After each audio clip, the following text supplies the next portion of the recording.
Bien bonjour à tous, j'espère que vous allez bien. Donc comme vous l'avez vu dans le titre, on se retrouve aujourd'hui sur une vidéo qui va parler du gestionnaire de fenêtres Hyperland, qui est du coup un petit peu connu quand même dans ce milieu-là maintenant aujourd'hui, en tout cas sur les gestionnaires de fenêtres qui utilisent Wayland. Wayland qui est du coup vraiment mis en avant ces derniers temps, vu que X11 est un petit peu délaissé d'un point de vue manque de fonctionnalité, puis les gens s'intéressent plus trop à ce protocole-là.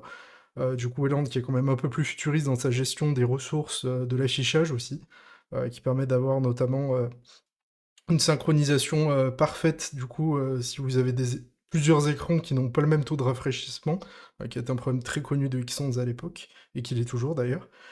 C'est un gestionnaire de fenêtres qui est un peu comme DWM, sur lequel j'avais déjà fait des vidéos, et du coup, je l'ai installé un petit peu dans un esprit pour porter en quelque sorte mon usage des WM sur un usage Wayland.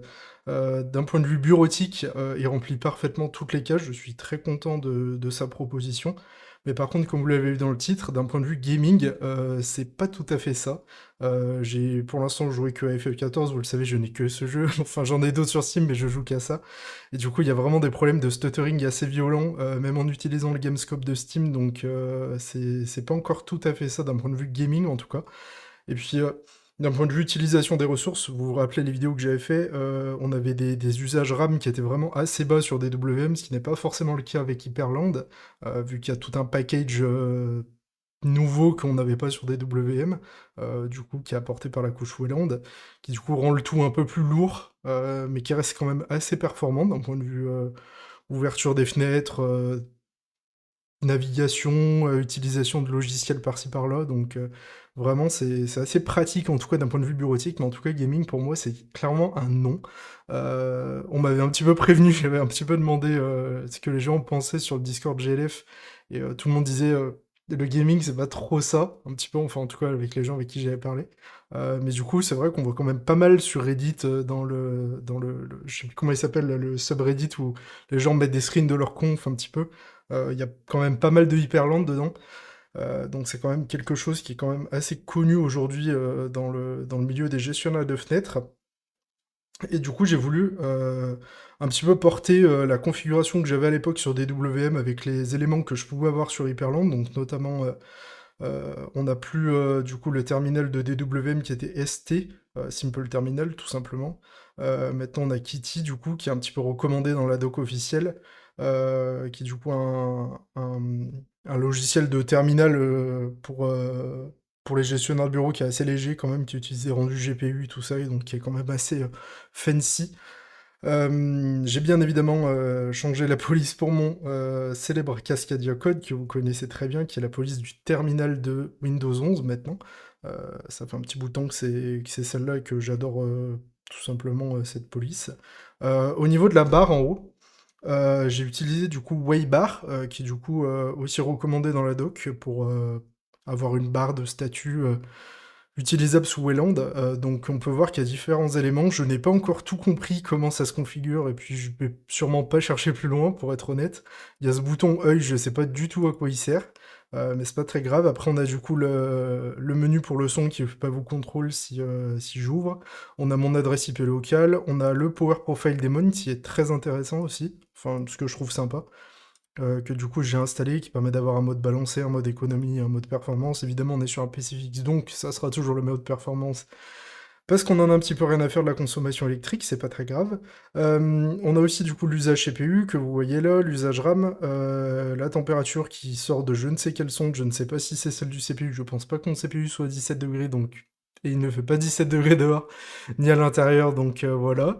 Je sais pas trop d'où il sort cette valeur. On a du coup l'heure avec un petit calendrier, si on clique dessus, ça balance soit la date, soit l'heure directement. Et on a une petite zone du coup pour les systèmes tray, donc Discord, Steam, OBS, les choses comme ça. J'ai essayé de mettre un script que j'ai trouvé sur GitHub qui permet d'avoir le titre de Spotify quand on lit quelque chose, mais ça ne fonctionne pas. Donc j'ai pas cherché plus loin.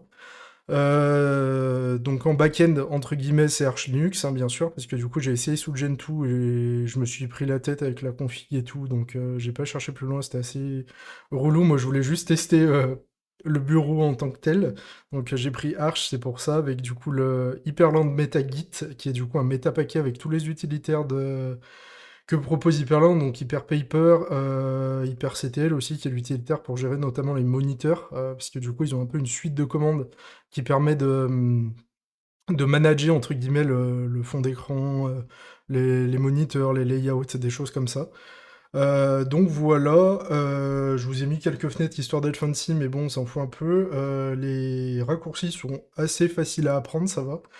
Et puis les animations d'ouverture sont aussi assez stylées, comme vous pouvez le voir, avec le petit Pokémon Color Sprite, évidemment, qui se lance avec le profil OMyZSH.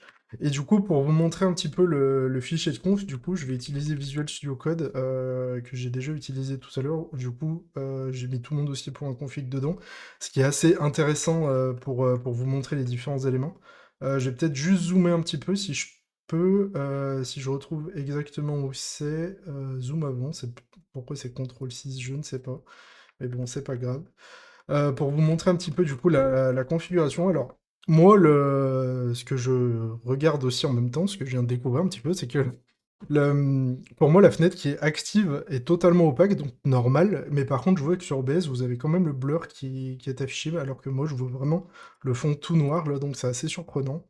Je pense que c'est peut-être Pipewire ou quelque chose comme ça qui fait que c'est comme ça. Du coup, j'ai utilisé du coup là, ça fait beaucoup du coup, faut que j'arrête avec ce mot, ça va vite devenir relou. Mais bon, vous avez l'habitude. J'ai utilisé la config qui est automatique du coup quand vous lancez le gestionnaire de fenêtres pour la première fois. Et du coup, vous avez cette ligne-là qui est normalement décommentée et qui vous met un petit warning, vous êtes en train d'utiliser la configuration par défaut, blablabla. Sauf qu'on s'en fout un petit peu. Et après, c'est dans ce fichier aussi que se gèrent les moniteurs, du coup avec la résolution, le refresh rate et aussi la position. Donc j'ai un petit peu galéré à trouver ça, pour que mon écran HDMI Full HD qui est à ma gauche, qui me sert principalement pour Discord, Spotify, les choses comme ça, soit bien à gauche. Donc faut trouver cette bonne valeur pour que la disposition soit correcte par rapport à ce que vous attendez. Et ici, on déclare des variables qui sont assez simples à gérer pour l'exécution en bas, vous verrez.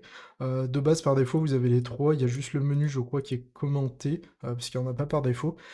Et donc, comme je vous l'ai dit, j'utilise Kitty en terminal. J'ai installé aussi Dolphin parce qu'il y a quand même, en dépendance, pas mal de paquet pour l'exécution de Qt6, Qt5, des choses comme ça, donc Dolphin n'était pas forcément une mauvaise idée d'un point de vue trigger des configurations, ça n'a pas amené la moitié de KDE.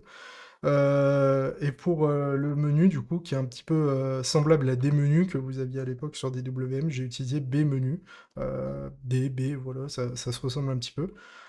Et du coup, si je fais Windows R, vous avez le menu en haut. Je ne sais pas si on verra très bien la vidéo, mais en tout cas, où je commence à taper, par exemple, si je veux, on va peut-être pas lancer Spotify, mais par exemple, VLC, hop, je tape VLC, c'est au VLC, quoi. C'est juste un runner, donc c'est assez stylé. Et en browser, évidemment, j'utilise Google Chrome, variable que j'ai déclarée qui n'était pas là par défaut pour une ouverture avec Windows F, qui du coup permet d'avoir le navigateur qui s'ouvre assez rapidement. Donc dans le script aussi on exécute Waybar au démarrage du gestionnaire de fenêtres, ce qui permet d'avoir la barre en haut, et Hyperpaper qui permet de set avec ce fichier-là qui est hyperpaper.conf, toujours dans le fichier hyper.config machin, le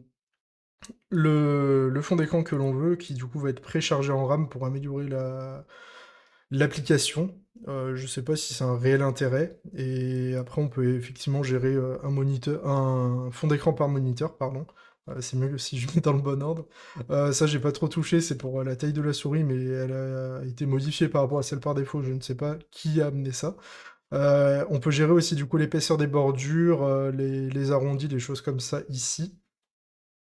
Donc avec notamment les couleurs des fenêtres actives, des fenêtres inactives. C'est ici aussi qu'on gère le layout. Alors moi j'ai pas trop cherché pour l'instant, mais j'ai laissé celui par défaut qui permet du coup d'avoir, comme je vous l'ai montré, le layout un petit peu dynamique par rapport à ce qu'on affiche à l'écran. Donc c'est assez ok pour l'instant. Donc ça après il y a tout ce qui est partie animation, j'ai tout laissé par défaut. Notamment ce point-là aussi qui a été nécessaire parce que de base le clavier est en français, en anglais pardon, en QWERTY. Et j'ai dû le passer en français du coup pour avoir les raccourcis corrects par rapport à mon clavier. Donc j'ai juste changé ici KB Layout en FR. Et du coup ça a permis d'avoir le clavier en français pour les raccourcis. Et ici, du coup, on a tous les bindings qui permettent du coup d'exécuter les différentes commandes qu'on a mentionnées plus tôt. Donc j'ai créé du coup cette commande-là qui permet de faire Windows F, ça exec le $browser, donc Google Chrome stable. Ça permet d'avoir des raccourcis un petit peu custom comme ça. Les workspaces, j'avoue que je n'ai rien compris pour l'instant. C'est pas du tout comme des W, mais on avait 10 workspaces là-haut, on pouvait swap 10 workspaces par écran. Là, j'ai un workspace, deux workspaces, et en fait, ça correspond juste à... Ça, c'est le workspace 2, c'est du coup l'écran que j'ai à ma gauche, et le workspace 1, c'est l'écran que vous voyez. J'ai pas du tout compris comment ça fonctionnait ça, mais j'ai pas cherché plus loin. Et après, j'ai tout laissé par défaut. Du coup, on a quand même les touches multimédia qui fonctionnent aussi par défaut, donc volume plus, volume moins, mute, machin. Aussi les touches de luminosité si vous avez un écran de PC portable et les touches de lecture pour faire suivant, pause, play sur votre lecteur de musique. Donc voilà pour la conf de ça. Vous avez aussi la conf de Waybar qui est enfin qui est documentée dans le wiki d'Hyperland. Du coup, il y a quand même quelques éléments à modifier parce que si on installe WebArt par défaut, en fait, c'est la configuration de Sway qui est trigger. Et du coup, on a tous les Hyperland qui sont en Sway slash workspace, Sway slash submap. Et du coup, il vous explique qu'il faut changer toutes les occurrences de Sway par Hyperland pour avoir la configuration qui fonctionne. Et vous avez aussi les glyphes que vous pouvez modifier du coup pour les différentes icônes là-haut qui sont disponibles suivant si vous utilisez Font Awesome. Moi, je l'utilise comme d'habitude les nerd fonts, du coup, avec le giga repo git qui fait 24 gigas, là, où il y a 24 gigas de police, qu'on installe facilement, qui permet d'avoir toutes les polices nerd d'actives. Et du coup, c'est ici que vous gérez après tous les éléments qui sont affichés dans la barre. Bon, c'est assez intéressant d'un point de vue modularité en tout cas. J'ai pas poussé plus loin le concept. Et après, du coup, vous avez le bouton pour éteindre ou redémarrer votre ordinateur, sauf que moi, si je clique dessus, ça kill juste Waybar en fait. Donc c'est pas très très intéressant. Et là, vous avez le script du coup pour PowerShell, pas pour PowerShell, pour Spotify qui ne fonctionne pas.